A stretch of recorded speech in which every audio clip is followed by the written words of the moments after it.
Nunca dejemos de soñar, nunca. Cooperando somos más fuertes.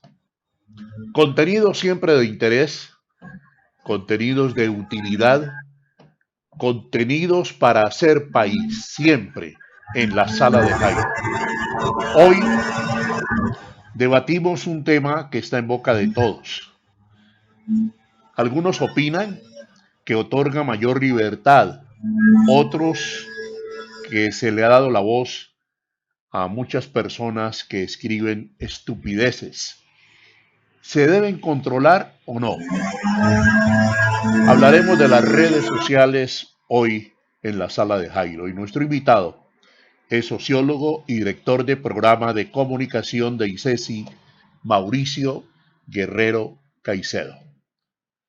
Señor director, señor profesor, bienvenido a la sala de Jairo. ¿Cómo está? ¿Qué tal, Jairo? Y a todos los usuarios que van a interactuar con nosotros. Muy bien, muy complacido de esta invitación que me haces y siempre acá participando desde la universidad y desde nuestro nuevo programa de comunicación en estos debates pues que son públicos y eso es lo que nos interesa, llegar a Hombre, todo tipo de audiencias. qué bueno y muy grato y un gran aporte para la comunidad en general que ICESI haya abierto esta posibilidad de comunicación, que entiendo fue el año pasado. ¿En qué se distingue? ¿Qué destrezas? ¿Con qué filosofía crearon esta dirección de comunicación? Nosotros somos un programa, sí, nuestros estudiantes acaban de ingresar a segundo semestre, sí, los que empezaron el año pasado. Nosotros somos un programa básicamente que parte de tres asuntos. Tenemos un enfoque digital, ¿sí? Básicamente todos nuestros procesos están mediados por el pensamiento digital y por el desarrollo de destrezas para la creación de proyectos y productos digitales. Ese es un primer asunto que es fundamental para nosotros. Somos un programa con énfasis en la creación y, insisto, basado en metodologías digitales. Lo otro que también para nosotros es muy importante es que nosotros estamos en una facultad de Derecho y Ciencias Sociales. O sea que nuestros estudiantes tienen un componente en cuanto a pensamiento crítico muy fuerte. Es decir, nuestros estudiantes toman clases de investigación con sociólogos, antropólogos, politólogos, ¿ya? Y reciben esos mismos cursos de contexto y demás. O sea que ese asunto sobre el cual lastimosamente muchas veces se dice que el comunicador simplemente sabe transmitir un mensaje, pero que verdaderamente sus contenidos, pues siempre se está rebatiendo eso, pues nosotros ese asunto nos lo tomamos muy en serio, ¿ya? Porque digamos estamos como tenemos un programa muy interdisciplinar y transdisciplinar, ya desde lo ético, desde el pensamiento crítico, desde la investigación, desde el contexto, también desde las nuevas herramientas que hay para investigar. Nuestros estudiantes trabajan con Big Data, con plataformas como ART para creación de códigos, para descarga de datos, todo este tipo de asuntos pues, que están dominando el escenario de la comunicación hoy en día. Sí.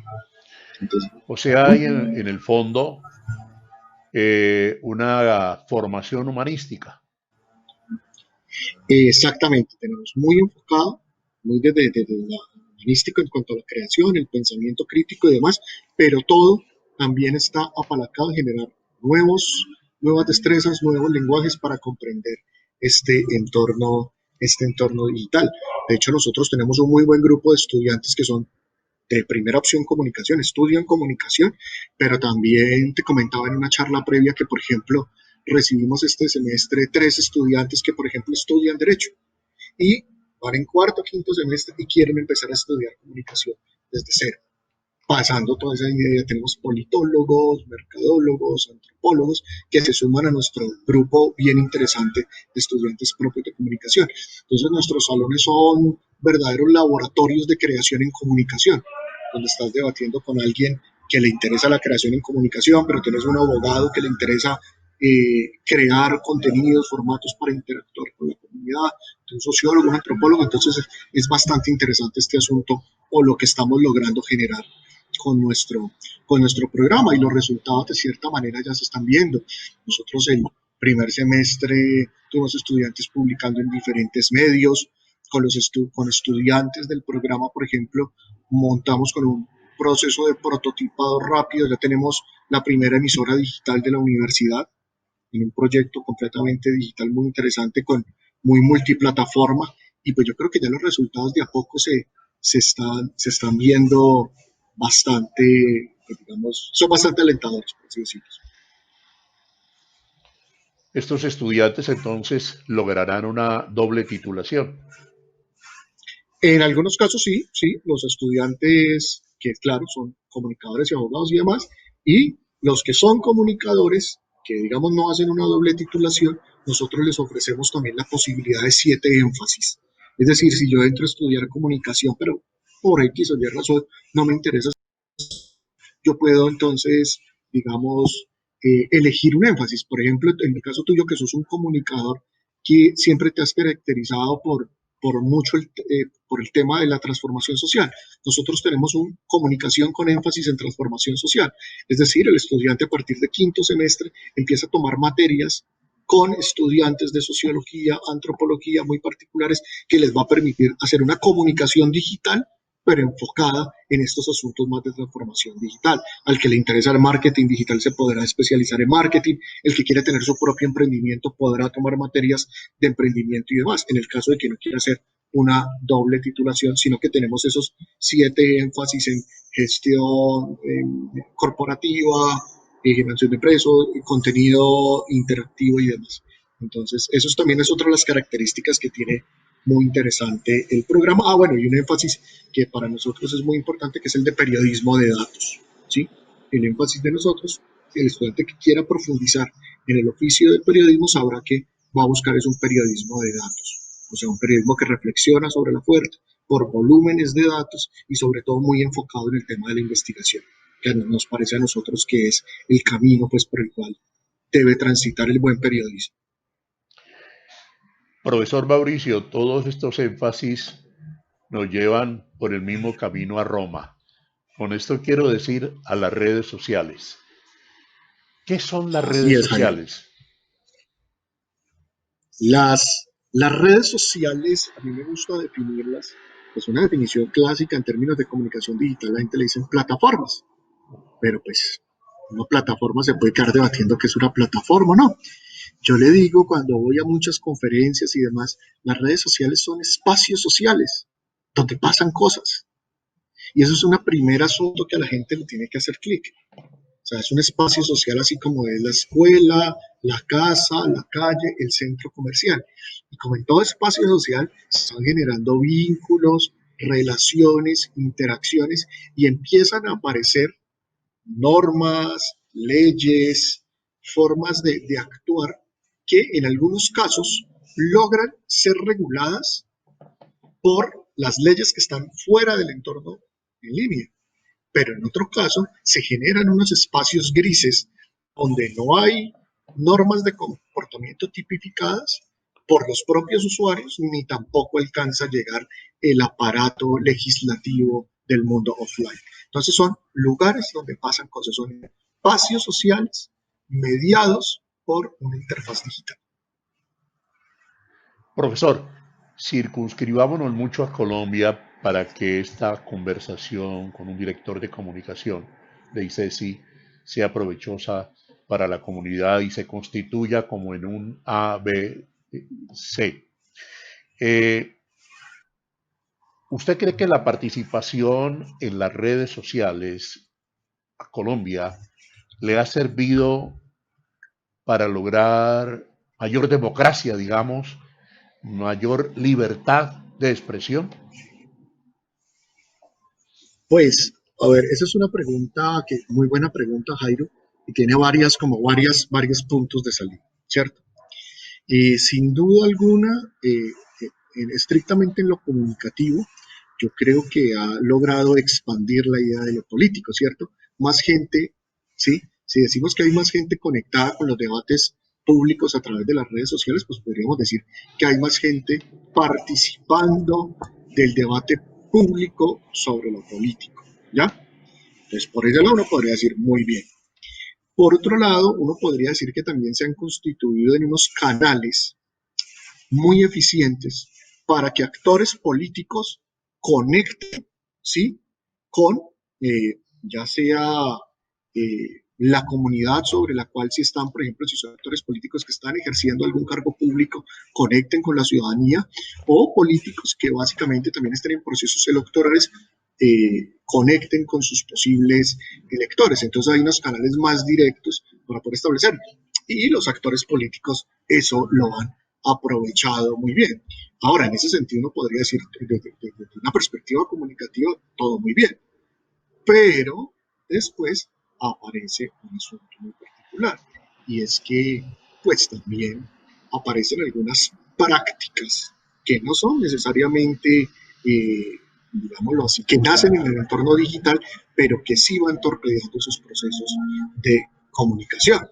Es decir, en las redes sociales se pueden reforzar sesgos ideológicos políticos, se pueden dar situaciones de violencia, ¿sí? Se pueden generar procesos de desinformación, ¿ya? Se pueden provocar procesos de scratch o de linchamientos.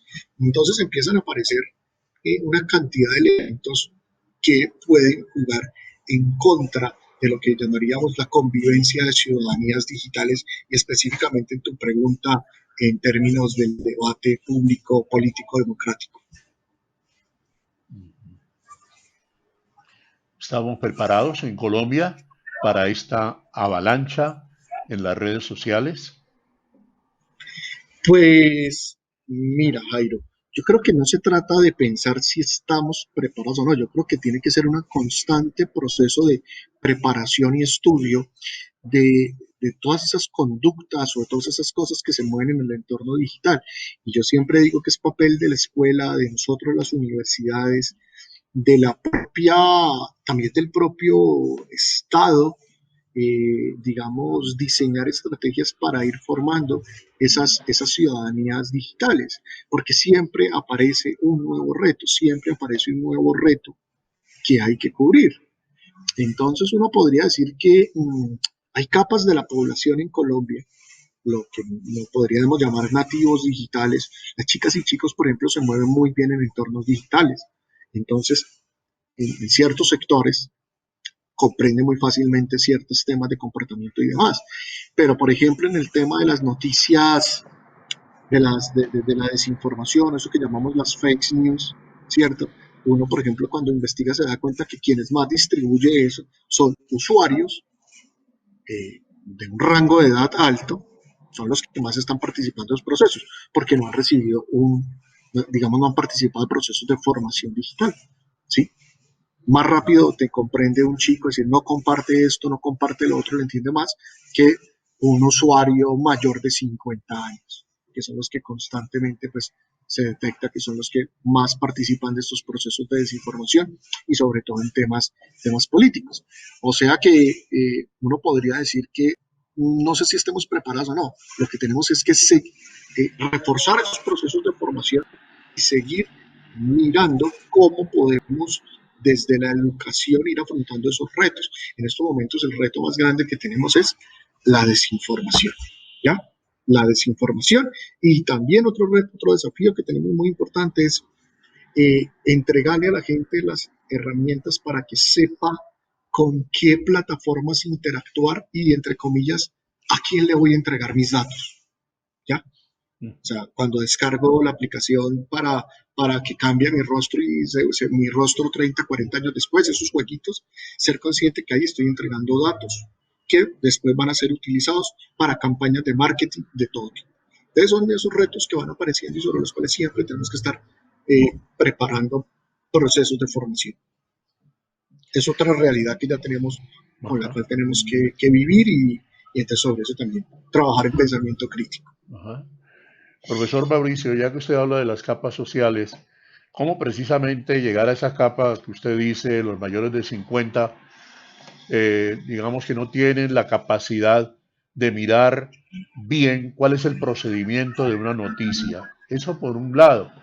Y se me ocurre Uh -huh. hacerle también, me interesa saber, eh, capas sociales y dice usted, es como llegar, a ver, como a un ágora, es decir, donde uno debate, donde uno dialoga, donde uno tiene y desarrolla un nivel de pensamiento. En esta situación que usted me plantea, ¿no cree entonces que hay y se pueden seguir presentando unos antagonismos irreconciliables, digamos, entre jóvenes y los de mayores de 50? Pues, a ver, en el entorno digital, regularmente estos asuntos están como muy segmentados, ¿ya? No podría decir que los jóvenes ahora andan en Instagram, andan en TikTok, andan en videojuegos en línea y eso, digamos, se está robando su atención. Y no son espacios tan politizados, aunque ya se están dando signos de cierta politización en los contenidos en Instagram, ¿ya? Y también otras herramientas muy sofisticadas de persuasión política en contenidos que uno podría llamar que solo contienen entretenimiento en TikTok, pero que también alguna vez ve uno que van apoyando ciertas ideas políticas. Y uno podría decir entonces la gente de edad o los usuarios de 20, de 30, perdón, en adelante están en Facebook y los usuarios que les gusta el debate público están en Twitter, ¿ya? Entonces como que hay unas segmentaciones, entonces esos encuentros entre generaciones o capas sociales muchas veces no se dan. Por eso es que nos hablamos de caja de resonancia. En Twitter siempre terminamos hablando con los mismos, en Facebook con lo mismo, y eso también no es tan chévere. A veces uno entraría a debatir, ¿verdaderamente es un debate público? Resulta que por la propia regulación que hacen los algoritmos de los contenidos que yo recibo, termino yo siempre hablando con la misma gente, termino yo siempre reforzando mis prejuicios o mis sesgos. Antes, en ese caso, lo que habría que buscar son espacios donde uno verdaderamente esté en contacto. eh, si yo tengo 20 años con la persona de 50, 40, para poder generar eso. Entonces, ese es un asunto. Ahora, la primera pregunta que me hacías en este combo, que tiene que ver con qué hacer con las personas mayores, ¿ya? Pues digamos, en las personas mayores uno lo que detecta es que son muy activas en WhatsApp, ¿ya? Y WhatsApp es una herramienta que sirve mucho, pues, nos simplifica los flujos de información, de comunicación de una manera tremenda, pero ojo, también se presta mucho para usuarios que no tienen mucho dominio de esto, terminen prestándose al juego de actores que quieren modelar la opinión. Entonces, mandan una cosa, entonces, por ejemplo, con el tema del COVID-19, a mí, pues, entonces me llega, científicos en Italia descubrieron la cura, pero tu gobierno no quiere que esto, y con unos textos que argumentan unas cosas y la gente empieza a repartir eso. Partamos del hecho, o sea, si a mí mi tío pensionado de 65 años me envía eso, la cura del COVID, no te preocupes, partamos de la buena fe, porque está desesperado, hay un clima emocional que lo tiene completamente estresado, y si a alguien de manera escrupulosa le llegó esto, otra persona que estaba estresada y se lo mandó a él, él quiere compartir eso conmigo, ¿sí? Entonces muchas veces esta distribución de contenidos se aprovecha de ciertos estados colectivos emocionales en los que estamos, eso es lo que se aprovecha la desinformación. Son cosas muy sencillas, ¿cómo uno puede hacer esto? Yo, por ejemplo, a todos mis estudiantes de comunicación les digo, ustedes tienen que ser los moderadores de su grupo de WhatsApp, de la familia, pues por ejemplo, claro. Cada vez que el tío, la tía o la abuela esté reportando, abuela, por favor, no comparta noticias que no sean de fuentes verificadas. Uno, dos, no comparta con emocionalidad, cuente hasta 5 antes de decir, ¿para qué voy a compartir esto? Y después hágase una pregunta, ¿esto tiene una utilidad? ¿Esto verdaderamente es? Y muchos estudiantes, por ejemplo, me dicen, oye, profe, hemos mantenido el grupo de WhatsApp de la casa de la familia, está súper chévere, ya se han dejado de compartir tantas noticias. Eso es un proceso que tenemos que aprovechar que el entorno digital está basado sobre la idea de red. Ser, así como se replica la desinformación, también deberíamos ser usuarios que replican buenas prácticas para el consumo de contenidos digitales. Pero es una tarea muy dura. De hecho, Facebook, Google apoyan y apoyan con dinero medios que se dedican al chequeo de noticias y demás, y un poco trabajando con estos usuarios que comparten y comparten contenidos que llevan a la desinformación. Profesor Mauricio, usted y yo estamos conversando aquí en este momento sobre redes sociales, sin embargo estamos segmentando. ¿Cuál sería su opinión teniendo este contenido? ¿Dónde usted lo ubica? ¿Qué hacer con él? Si hemos buscado un objetivo principal, hablar de comunicación social hoy, hablar de redes sociales hoy con quienes están preparados para hacerlo, la academia. Eh, ¿Cómo postear o cómo emitir este tipo de contenidos, por ejemplo? Yo creo que también hay este contenido habría que, yo siento que las personas que trabajamos con esto lo hemos hecho, hay que jugar también con propios lenguajes digitales, hay que crear contenido, este contenido que enseña. A veces nos metimos en la lógica de que los contenidos ligeros y que se desinforman son entretenidos y que el contenido que aporta tiene que ser aburrido. Yo creo que los contenidos que aportan también pueden jugar con ciertas lógicas que los hacen de más fácil acceso. Usar un lenguaje adecuado, decir, ponle, si la gente ahora está trabajando mucho en las 5 cosas que tú tienes que saber para tal, pues hagamos las 5 cosas que tú tienes que saber para no desinformar. Si a la gente, por ejemplo, una infografía, un videito sencillo le sirve para comprender cosas, hagamos contenidos que estén, ¿cierto?, en esa misma lógica de producción, que le entreguen a la gente y tratemos de difundirlo.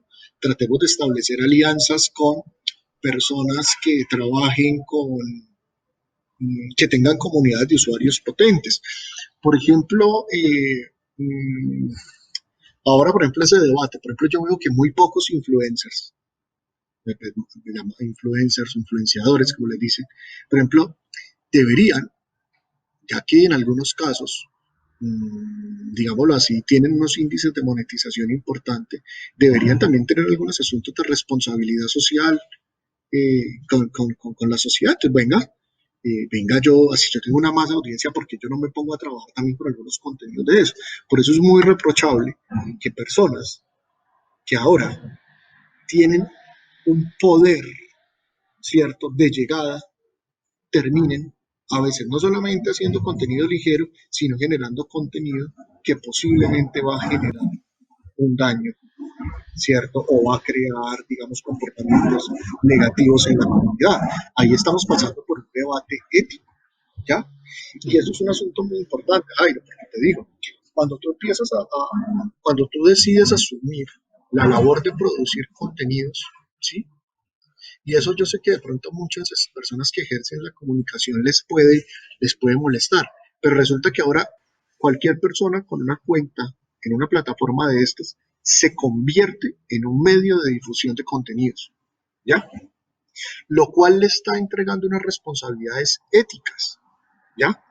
Y en eso hay que ser muy claro.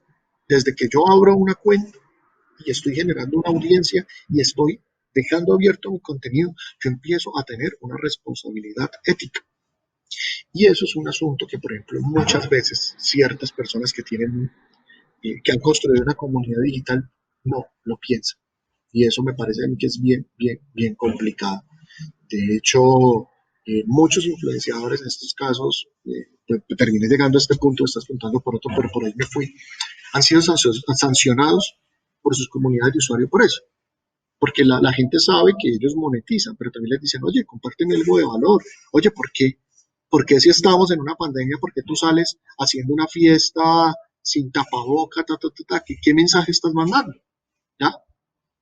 Entonces, ese es un asunto sobre el tema de contenidos serios y debates sobre los cuales, por ejemplo, hay que trabajar bastante. Desde la academia y en esta nueva, digamos, o nuevo programa de comunicación de ICESI, nueva facultad, eh, se está haciendo énfasis en ello, es decir, en tener un compromiso ética, compromiso social, de comunidad, de un compromiso con el mismo país. Nosotros tenemos en el programa, dada ese tema, pues el énfasis digital. En la universidad, todos los estudiantes de cualquier carrera tienen que ver un curso de ética, ¿cierto? Ujú. Pero nosotros, aparte de esa lectiva en ética, tenemos otro curso. Como comunicadores y comunicadoras tienen que ver dos cursos de ética. Un curso de ética especializada para comunicadores digitales y otro curso de ética general. Es para nosotros fundamental. Y los cursos conceptuales o teóricos de nosotros están atravesados por esta problemática. De hecho, la selección de nuestros profesores y demás pasan por este asunto. Nosotros ahora, por ejemplo, ante esta situación del confinamiento y demás, a partir de las primeras semanas de abril, decidimos crear un ágora, nosotros le llamamos clases abiertas de comunicación, y todas las personas se pueden conectar. De hecho, los que nos quieran seguir en Facebook, en el fanpage del programa de comunicación ICESI, una vez al miércoles de 4 a 5 tocamos temas sobre esto. Entonces, por ejemplo, tocamos temas como a quién le entregó mis datos, temas sobre violencia de género digital, ¿sí? Temas sobre democracia y política, como que tratamos de siempre llevar a los estudiantes al debate político, pero también con la, propia, con la propia comunidad. Por eso nosotros el tema de lo ético ahí es fundamental y ese pensamiento crítico transversal, porque si creemos que un usuario que no esté catalogado como comunicador tiene una responsabilidad ética, pues imagínese una persona, Jairo, que se esté formando como comunicadora o como comunicador, pues sí que la responsabilidad es más alta. Así es.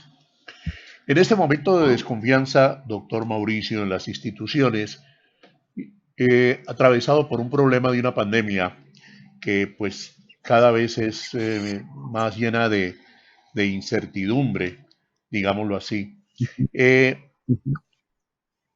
Hasta instituciones como el sector privado, las empresas, necesitan adquirir una comunicación frente a sus clientes de una manera muy especial. La pregunta entonces es esta, profesor Mauricio, ¿las redes sociales de qué manera le sirven a las empresas? Mire, hay una cosa que es muy importante y que recién yo veo que las empresas lo están comprendiendo. Las redes sociales son canales, ¿cierto? Es un canal de comunicación, pero son canales que, digamos, en una idea, bueno, como en una primera instancia, fueron como vendidos como como, ¿cómo decirlo? Como el gran descubrimiento para conectar con millones de personas. Es decir, madre, mira, puedo llegar a miles de clientes, a miles de usuarios, fabuloso, por una relación de costo-inversión bastante interesante. Usted, Jairo, que yo le decía, pues que lo escucho desde hace tiempo, usted sabía lo que era, lo difícil que es ganarse una audiencia, ganarse 100 personas que no le escuchen su programa, en la radio tradicional. Entonces, cuando aparecen estas tecnologías hace 10 años, decía, madre, mira, me puse a transmitir y me están viendo 100 personas. Vaya usted en un programa de radio tradicional, arranque con 100 personas, el costo por persona en términos de mercadeo, ¿cuánto le costaba tener un oyente? ¿Ya? Y de un momento a otro yo llegué desde mi casa con un celular, empiezo a transmitir y ya me están viendo 200 personas, fabuloso. Ahora bien, eso es un asunto, digamos que interesante, pero son canales, pero esos canales tienen que ser bien administrados, porque Ajá. te están forzando a crear contenido de calidad, contenido que aporte y contenido que esté en unos marcos éticos, eh, digamos, pues que hablen de lo que vos sos, o sea, que se marquen en eso. O sea, tenés más ojos encima, ¿ya? Y muchas veces las marcas no asumen eso, las empresas, ¿ya? Porque pues creen que pues básicamente sobre eso no se tiene que hacer un esfuerzo. Entonces vemos una gran cantidad del contenido que consumimos en redes sociales es contenido de baja calidad, no solamente gráfica, visual o técnica, sino en sí el contenido, en términos de mensaje. ¿Ya? En algún momento la lógica que impulsaba a las agencias creadores de contenido decirle a la gente, te manejo tus redes, y dame por 50 contenidos a la semana, te cobro tanto, cosas de ese estilo. ¿sí? Ujú, ujú. Porque era simplemente crear contenido. No, recordemos que un poco la comunicación no solamente es emitir un mensaje, sino también empezar a tener la capacidad para poder conversar o devolver ese mensaje. Y lo digital es muy interactivo, ¿ya? Y ese es un problema que tienen las personas cuando empiezan a gestionar sus redes, que simplemente creen que es lanzar un mensaje como se hacía en los formatos tradicionales. No, acá la gente te puede responder. Y si la gente te responde, vos tenés que estar en capacidad de volver a responder, es decir, en la capacidad de interactuar. Y eso es costoso, Jaime, porque tenés que tener una o dos personas todo el día conversando con las audiencias. Entonces, eso que te parecía el gran descubrimiento de poder llegar a 1.000 personas, 2.000, 5.000, se te vuelve un gran problema, porque es que les estás provocando conversación y después no tienes cómo responder a esa conversación, ¿ya? Entonces ahora, por eso ahora el tema de comunicación estratégica es tan fuerte.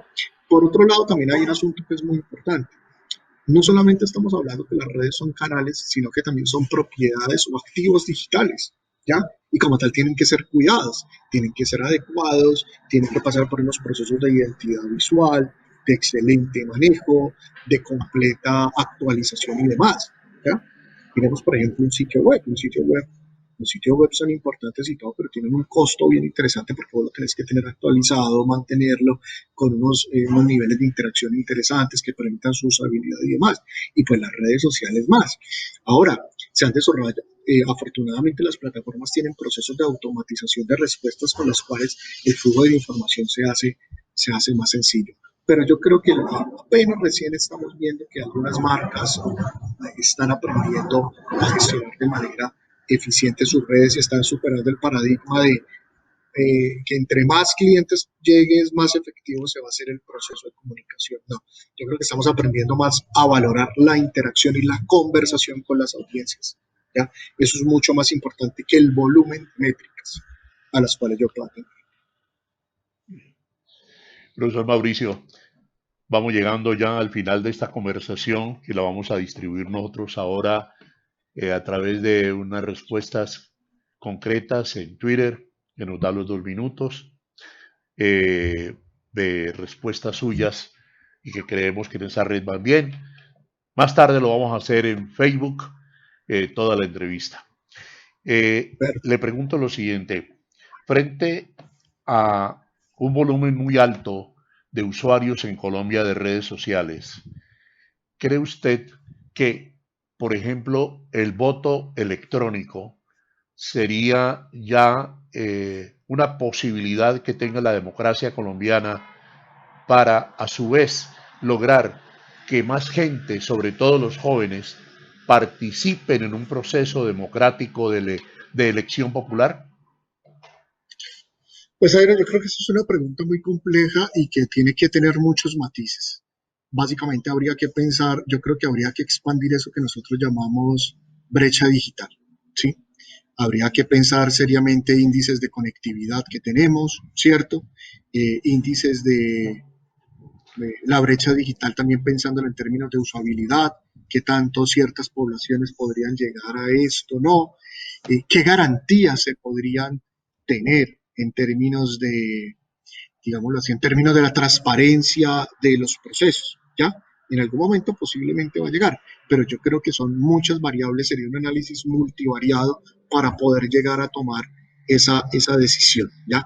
Desde términos de transparencia, brecha digital en términos de usabilidad, de conectividad, desde dispositivos y demás. Es un debate bien, bien interesante y que, como te digo, tiene que ver más con toda una experiencia sociotecnológica y que pues de a poco las democracias se van adaptando. Miren el debate pues en el cual estamos viviendo en Colombia si acerca de si el Congreso puede, Senado, Cámara pueden estar sesionando de manera digital. Son procesos y son debates que tenemos que ir dando y que sin duda el debate no es el problema, sino cómo lo asumamos o desde qué variables vamos a tener en cuenta para tomar una decisión con respecto a eso.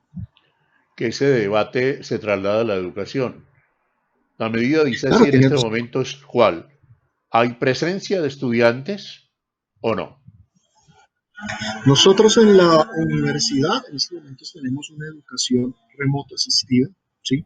No hacemos educación lo que técnicamente se llama virtualización, porque nuestros programas no son virtuales. Tenemos una maestría que sí es virtual, Nosotros estamos en constante contacto con los estudiantes, hacemos muchas actividades sincrónicas y en la medida de lo posible, ¿sí? Vamos a ir implementando la presencialidad. Para el caso de comunicación, nosotros tenemos unas clases que tenemos programados, unos asuntos de presencialidad, que en la medida de lo posible y con las disposiciones de los organismos de salud nos permitan, pues iremos llegando, iremos volviendo de a poco. Pero básicamente siempre estamos pensando en un tema de salud y pues afortunadamente esta experiencia de esta virtualización con temas de sincronía y de presencialidad remota pues nos ha funcionado muy bien y creo que toda la comunidad, padres de familia, estudiantes y profesores pues creo que nos hemos metido en la lógica de lo que está pasando y se han activado unos mecanismos de solidaridad y demás que han permitido que la universidad siga en perfecto funcionamiento. La universidad es un trabajo bastante arduo y en el que pues, los profes hemos sido partícipes de una manera bien intensa. Sí. Profesor, me decía usted previamente que está recibiendo un nuevo espacio de grabación con tecnología, pues me imagino de punta, con una Ah, extraordinaria ah, capacidad para recibir a los estudiantes de comunicación y de otros programas, ¿por qué no? Así es, Jairo, sí, justamente hacía rato, hoy vine a la universidad, estoy acá en la universidad después de pasar por todos los protocolos y todo de bioseguridad, sí, sí, estamos, nosotros el año pasado justamente se entregado casi en su totalidad el nuevo edificio M de la universidad, que es un edificio que está dotado con unos estudios, una cosa increíble para el programa de música, que no le decimos de nuevo porque no somos más nuevos comunicación, pero música que también es un programa nuevo de 3 años. Ya se entrega, estamos hoy recibiendo la última fase de los últimos estudios de grabación que van a servir para estudiantes de música de semestres adelantados y para nuestros estudiantes de comunicación. ¿Ya? Y estamos hoy también terminando de perfilar todo el estudio de grabación para contenidos multiplataforma y demás, pues, completamente adecuados, laboratorios de creación y demás. Entonces ya para cuando nuestros estudiantes ya pues, retornemos, pues vamos a estrenarlos. Entonces estamos muy, muy contentos por eso. Pues, la universidad afortunadamente siempre nos da las mejores herramientas pues, para poder desarrollar nuestros planes curriculares o la esencia de nuestros programas. En este caso, estos dos programas de nuestra facultad, que son música, que tienen un componente digital muy fuerte y comunicación, pues gozamos de estos nuevos espacios, lo mismo que el programa de ingeniería de sistemas, diseño de medios interactivos, que también son muy fuertes en esa área. Entonces, tenemos todas las herramientas para trabajar. Profesor, dos en una para concluir. El presente. ¿Cómo evalúa usted el periodismo en Colombia?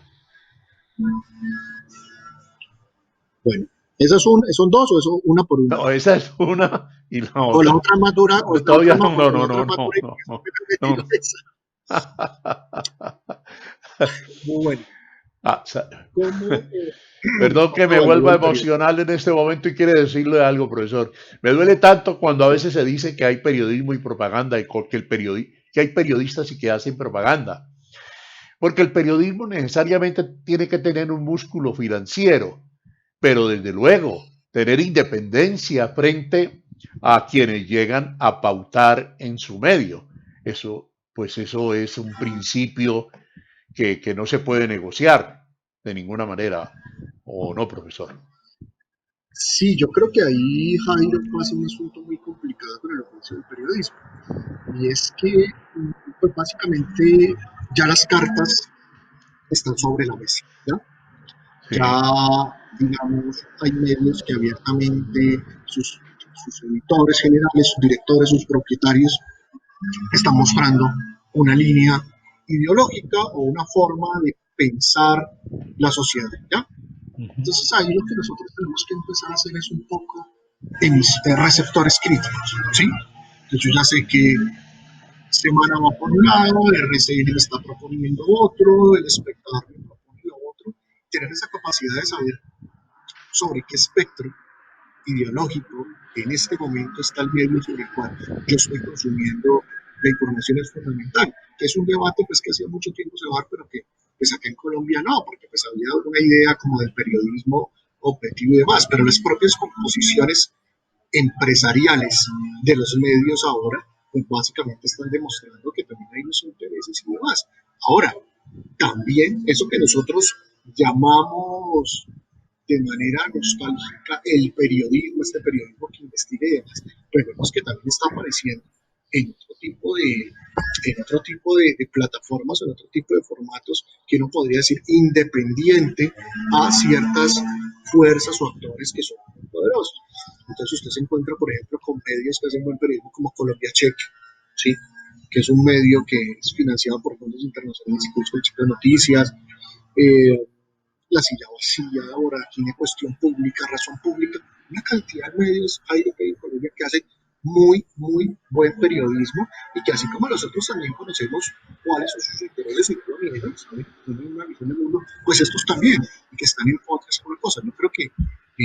Yo creo que el drama es no conocer el buen periodismo que se está haciendo, que en Colombia se hace. Es muy bueno.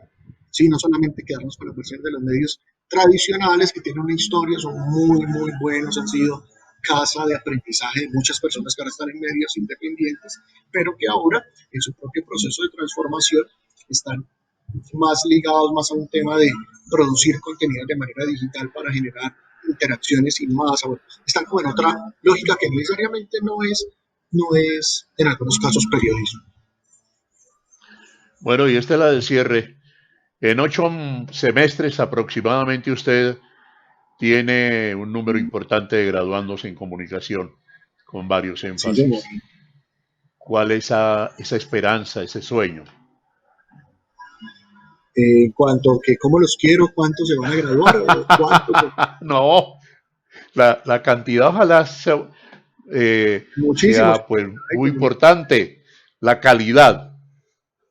Sí, no, queremos comunicar, y es lo que nosotros ya estamos viendo, muy Sí, comunicadoras y comunicadores muy creativos, ¿sí? sí, Que tengan sobre todo esa posibilidad de adaptarse, de poder integrar equipos de trabajo, ajá, ¿cierto?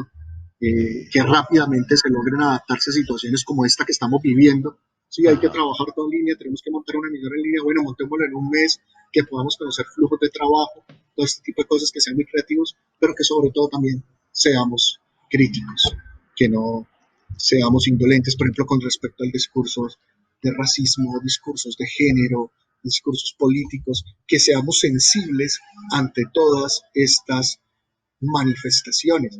Es que es muy triste uno encontrarse, por ejemplo, en redes sociales personas que llevan trabajando bastante tiempo en temas de comunicación y o sea, todavía generan estereotipos de género, de desigualdad.